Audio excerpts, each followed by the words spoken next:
Annyeong teman-teman. Jadi di sini aku akan menjelaskan langkah apa saja sih yang harus dilakukan sebuah company dalam mencapai goals-nya, dalam mencapai tujuannya. Nah, tujuan itu tuh bisa berbentuk profit maupun non-profit.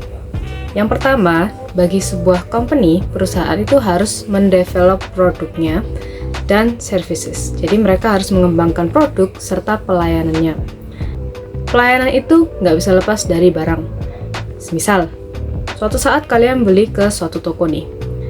Nah, kalau kalian di toko tersebut beli barang yang bagus, terus kalian dapat harga yang murah, serta kalian juga dilayani dengan ramah, kalian bakal balik lagi nggak sih?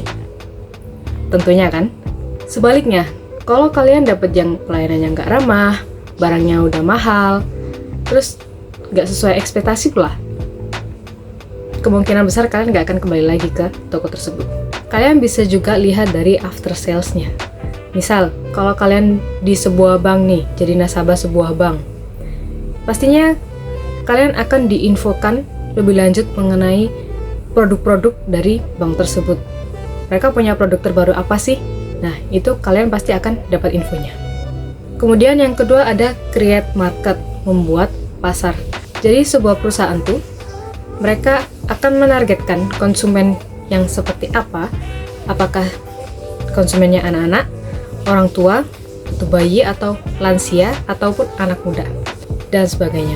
Contoh simpelnya nih, dulu Pampers itu identik buat anak bayi, tapi sekarang ada juga yang versi dewasanya. Yang ketiga ada producing goods, membuat barangnya. Nah, setelah ditargetkan marketnya, baru kemudian barangnya dibuat. Kemudian selanjutnya ada choosing a business partner, memilih partner bisnis yang tepat. Sebagai pengusaha, tentunya tidak akan bisa berdiri sendiri, pasti butuh partner, entah itu supplier, bahan baku, agensi penyelenggara, atau apapun itu, demi bisa mensupport bisnisnya mereka itu tadi. Kemudian ada submit an offer, memberikan penawaran. Perusahaan tuh harus kasih prospek kepada calon supplier, seperti yang aku bilang tadi, agar mereka bisa mendukung rencana bisnis yang akan dijalankan.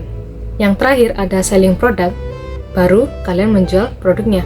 Nah, setelah dikembangkan, terus dibuat marketnya, kemudian diproduksi, menggandeng partner, memberikan penawaran, kemudian barangnya baru dijual dan dipasarkan produknya. Setelah menentukan tujuannya, step by stepnya, kadang masalah bisa menjadi ancaman, karena yang bergerak di bisnis tersebut gak hanya satu, namun banyak juga di lain itu. Karena itulah muncul yang namanya kompetisi dan ancaman bagi perusahaan. Itu dulu langkah-langkah yang harus company lakukan dalam mencapai tujuannya. Sampai bertemu di video selanjutnya. Annyeong!